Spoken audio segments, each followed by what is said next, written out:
I'm happy to have you here. Today was not the greatest chess day ever.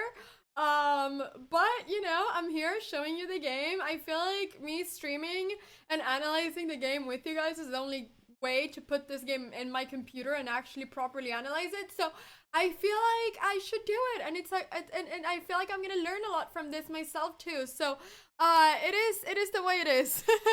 So, should have expected a Dutch player to play the Dutch. I should have, right? I don't know why I did not think in any single way that my Dutch opponent was gonna play the Dutch. I did not think so at all. So yeah, Tia played very well. It was a great game by Tia, to be honest. It really was. It really was. She's, yeah, okay, 22 something. She played really well. So I had the white pieces. I played d4. What else would I play, you know? I played d4, and she hasn't really played the Dutch as far as I know. But you know, the thing in these tournaments is that you want to force the game. So I think that she knew that if she played the Dutch, then I was gonna play the Staunton Gambit. I mean, I played all the time. It's the only thing I have. So obviously she was very well prepared against the Staunton, and you don't really want to play a Gambit against somebody that knows exactly what they're doing. Like, that's not the point of a Gambit. It was the same thing, you know, with the Benko. I mean, you know, everybody knows that I play the Nescafe Frappe attack, you know what I mean? So it's kind of the thing, when she went f5, I already knew that I cannot play e4. Like, being in a tournament like this is literally like almost giving up in the first move. Because I knew that she had prepared this for so long. I really cannot go ahead and just enter all her preparations. I mean, no matter how well I know this, she and her engine that she's been sitting with 3 hours before the game is gonna know more than me. So I went knight c3. The idea of going knight c3 is just that I want to go e4. I mean, I've shown you this line as well, so I knew a little bit about it. So yeah, that is basically the idea of knight c3. You want to go e4. And she went knight f6, and I went bishop g5, and this is kind of, you know, what I showed you in Theory Thursday one of those days. She went d5 to stop me from going e4, which makes a lot of sense, and I went e3 to get my bishop out. If I'm gonna be completely honest, I wasn't sure how to play this, but I had a plan, and I knew that my plan was probably objectively not good, just like yesterday when I took on d5, but I wanted to play actively, and I did not want to play a really boring game. Like, I did not want to play bishop d3, knight f3, castle, and just play a very boring game. So I decided to come up with a plan, which objectively is probably bad, but I don't know. During the game, I kind of like it until she stopped me from playing it. but yeah. So I went in this position, knight f3. Wanted to get my knight out, especially when she goes d5. Then she is losing control of this e5 square forever. You know, if she goes knight e4, then I have f3. But she doesn't have any control of that square at all. So knight f3, and she went in this position, bishop e7. And in this position, it makes most sense to go bishop, I think bishop d3 is fine. You can also just play very simple, bishop e2, castles, knight e5, and just play a position like that. But I thought it was very boring. So in this position, I took a thought, you know, I thought for a little while. And I decided to come up with another plan, which, you know, once again, objectively might not be that good. But I really wanted to play actively, and I told myself if I lose this game, then I'll learn the lesson, you know? So yeah, so I decided to go for a bishop d3, queen e2, long castle, h3, g4 idea. Now, obviously, these things did not happen during the game because I played poorly, but that was my idea with going bishop d3, queen e2. I couldn't go bishop d3, queen d2. Or I didn't want to do that because then there was always knight e4 with the tempo, and that was very dangerous for me, I thought. So I didn't really want to do that because sometimes I wanted to maybe bring my knight around. So I thought that the queen had to go to e2, which I wasn't super happy about because I did know about c5, c4. But I thought if c5, I can always take it and it's pretty much fine. This bishop sucks anyway. So yeah, I mean, it ended up not being too great, but that's kind of like how I thought.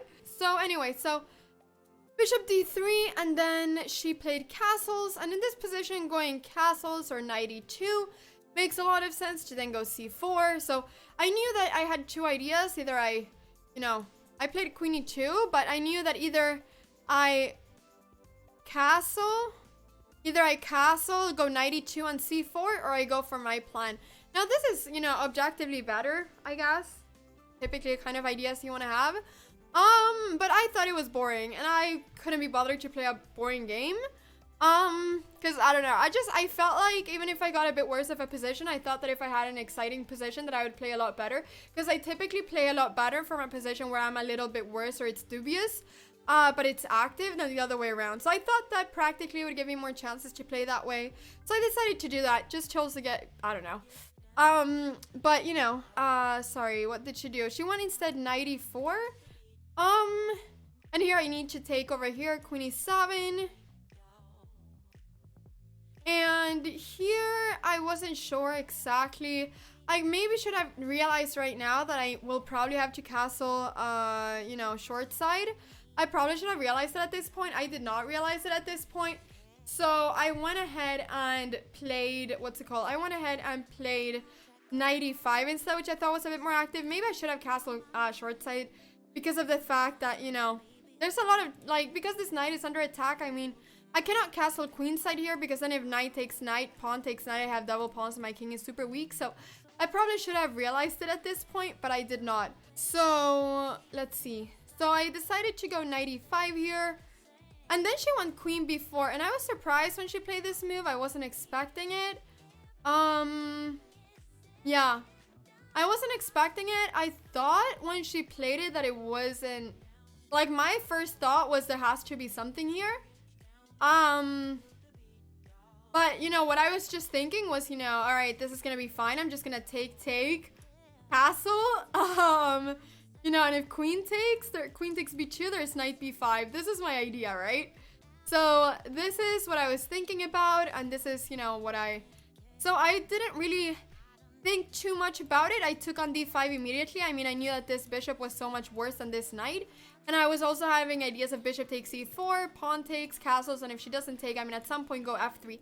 These pieces are very, very, very bad on b8 and c8. So these pieces are definitely not amazing. And, you know, if I'm able to break the center and activate my pieces, I could get a lot of play very early on, I thought. So queen b4, but she did this intermediate move, queen takes b2. And, yeah, I know now that actually I had a winning move here, but I didn't see it at all in the game. Like, I just did not even think about it. I just thought that castles was the only option here. Like, this move didn't cross my mind. I don't know. I was just thinking about the fact that I always play too slow and I just wanted to play a move quickly. I really thought this was the only move in the game. I really miss knight takes d5. It's a very beautiful move and it's easy when you see it or like when somebody tells you, oh, there's this possibility. But in this position, the only move that made sense to me was castles. Because king d2, I thought for a brief second, and I just thought, you know, that's crazy. So I thought about king d2 castles. I did not see a knight takes d5 at all, like not for a single second. So yeah, it was actually really beautiful. It was a really beautiful move. And obviously I understand that, you know, the moment you see it, it looks easy, but I don't know, for some reason for me, when I hadn't seen that move at all, like it hadn't crossed my mind to do something else than protecting my rook, it just didn't really make sense, you know?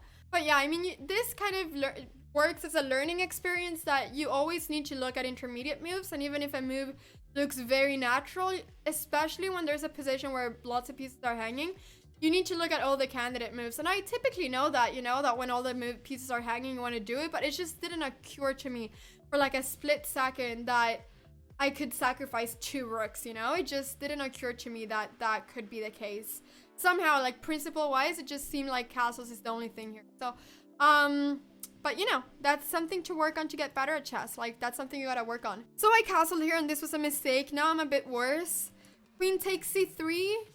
And, you know, here I did a big mistake as well. I mean, it was just... Sometimes it feels like, you know, when it rains, it pours. And to me in this moment, it felt that way. It felt like it didn't just rain, it poured. I just did everything wrong in this position. I just did everything wrong. I had to go bishop f3. But it didn't occur to me that after bishop d3, there was c5 and this was so strong. It just, yeah, it just was just 2 moves in a row that were really bad that I did.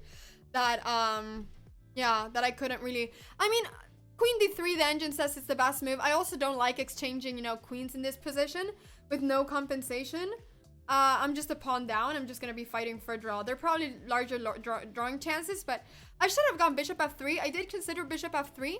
And then I also considered, like, moving my knight around, but for some reason I decided to not do it. because, you know, I felt like, I don't know, I still wanted to go from like f3 and maybe g4 at some point. Like, I was still thinking about those plans from before. So for some reason, I just wanted to stay on this diagonal, and I just did not realize how strong c5 was. Because the issue here is that this pawn is hanging. I cannot take here because my knight is hanging, and c4 is a big threat, trapping my bishop. And a move that I really considered in this point, and I, you know, because I checked with the engine, you know, it just loses, but I want to show you that idea. I really considered going rook b1. You know, at the end, I played queen e1, which I think is the only move that makes me stay alive in this position somehow. Still obviously a lot worse, but there were maybe a few chances. I was really thinking about rook b1, and the idea was if c4, I wanted to go bishop takes c4, pawn takes c4, and knight takes c4. And now this queen is actually trapped, and I thought this was quite beautiful. When I take with knight takes c4, this queen cannot go to a5. This queen cannot do anything. In fact, the only way of not losing the queen is to go b5, giving that pawn. Idea is that if rook takes b5, there's bishop a6. If, for instance, knight c6 or something, I'm going to go rook b3, and I'm going to be trapping the queen. So probably the only move then that I calculated was knight takes d4, pawn takes d4, and queen takes d4. And I saw this during the game. And I was like, okay, this is fine. This is good. This is good. I can play this. But I saw b5, and the problem with b5, I really thought about this for a long time because I thought this was really interesting. But there's b5, which is the issue. And the issue is, this is the big issue. The issue is that I wanted to go in this position. What I was thinking was queen f3, but the issue is queen takes c4, queen takes a8, and knight c6. And I calculated all this during the game, and my queen is trapped. So yeah, and this is actually, yeah, and this is just lost for me, which is why I didn't play this. But I considered this line, and that's why I was calculating before queen e1, because I thought this was a really beautiful counterattack chance if I could play it. But it doesn't work because my queen is trapped. So, you know, just loses. So yeah, anyway, so I realized that this didn't work. So I decided to go queen e1 and just try to have some chances. Takes, and I thought that after takes, I thought that I would be able to win this, that I would be able to win this pawn back. I really thought so. That was not the case. And I thought that I might have some counter chances because, you know, the b file is open. I'd win this pawn back. I thought, you know, I'm a pawn down, but maybe I can fight in this game, you know? Right now I'm kind of stopping this, these pieces from, or I'm stopping the bishop from moving. So knight c6 was a really good move. And here I had to take, and I thought I had to go rook b3 and try to take this pawn. And she went c5, and I think I might have played a little bit too kind of actively. Thank you Dio Gamer for resubscribing as well. I really appreciate it. That's super amazing. Thank you Dio Gamer. Yeah, she was very strong. She's been 2400 almost, so she's definitely, I mean, she was an international master. So c5, and in this position I thought that bishop b5 was pretty. The threat is obviously bishop c6 trapping the rook. I thought this was a beautiful move, but yeah, probably I just need to be greedy and take the pawn and just stay that way. I think that I should just have gone for something like this and prayed a little bit. I think that I was not greedy enough in that position.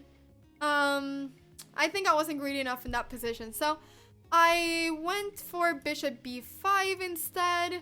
Thought it was a bit more actively. Yeah. It is pretty, to be fair. I thought it was pretty.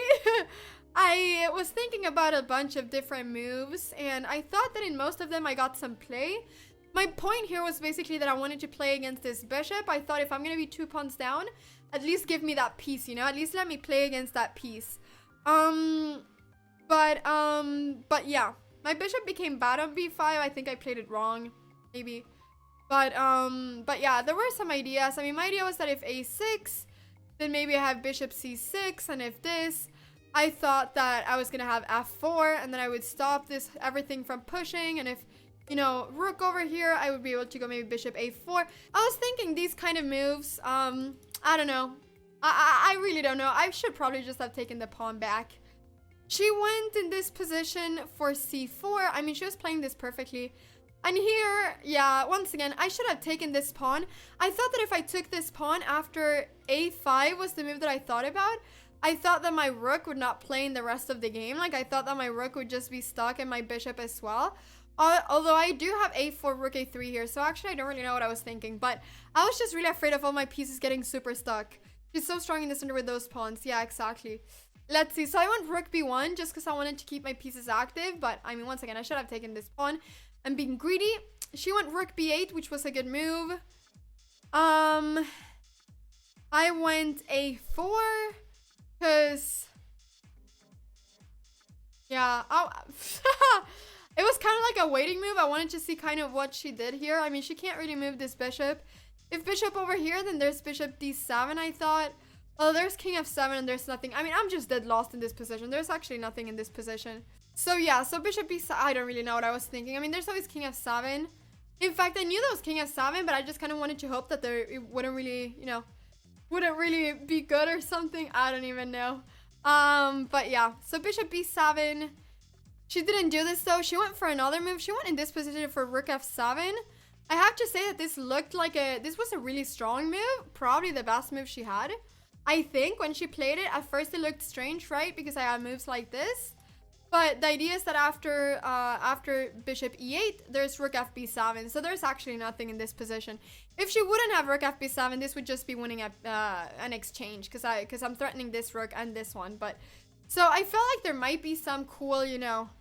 I feel like there might be some cool, something, but there was nothing in this position. It was just dead lost, to be honest. So, I went bishop c6, frankly, because I missed rook b2. This is just a really strong move. I thought if rook takes b1, at least I have the b file. And I thought that, you know, she cannot really go here, because then I have a5, and then I'm going to go a6. So... but frankly, I missed rook b2, which is just winning on the spot. Like, there's nothing I can do in this position. It's actually almost like I'm in a 6-1. Like, I can't do anything. Like, this is such a sad position to play. Like, such a sad one. Buru, look at this position. I did not win this. No, I lost. But just, I mean, this is just so incredibly sad to play. Like, just look at the center. Look at the rooks. Look at my bishop. Yeah, just not a great game. This position is resignable. This position is definitely resignable. I could have resigned here, but sometimes in team tournaments, you don't want to resign too early because you want to... it's a little bit, mentally taxing for your teammates to see that, you know, there's already a 1-0. So in team tournaments, sometimes you want to play on for a little bit longer. I mean, I know that I'm a person who always plays on, but if this was a normal game, individual game, I would have resigned this position against such a strong player. But sometimes when you're playing in a team, it's mentally taxing for your teammates to see that you lose so quickly. So I thought that I'm not going to resign on move 21. I'm going to play on for a few more moves. So I played on in this position. So yeah, so those were some of the things that I was thinking about. But yeah, I ended up deciding to take here, which probably just made me lose even quicker, but I wasn't sure. Here I went c3 to at least avoid this pawn from connecting. I thought if I have time to go rook b1, rook b2, I can at least maybe... if you make some huge mistake and I'm able to get this pawn, maybe I have some chance. But, you know, obviously she wouldn't do that. But whatever. Tail was just so sharp. I mean, she didn't miss anything. She didn't do any mistake. Apart from, you know, queen takes b2. But it was a difficult tactic. So she actually went rook c7, which is the greatest move. Like, even here when she's completely winning, she didn't, like, miss anything. So... I had to pretty much go bishop e8. I could maybe have gone bishop a8, but I mean, this is just like saying goodbye to your bishop, I think.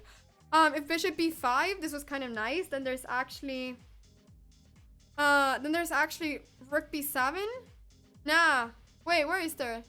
Is my pawn on a4 or is it on a5? Wait, where's my pawn?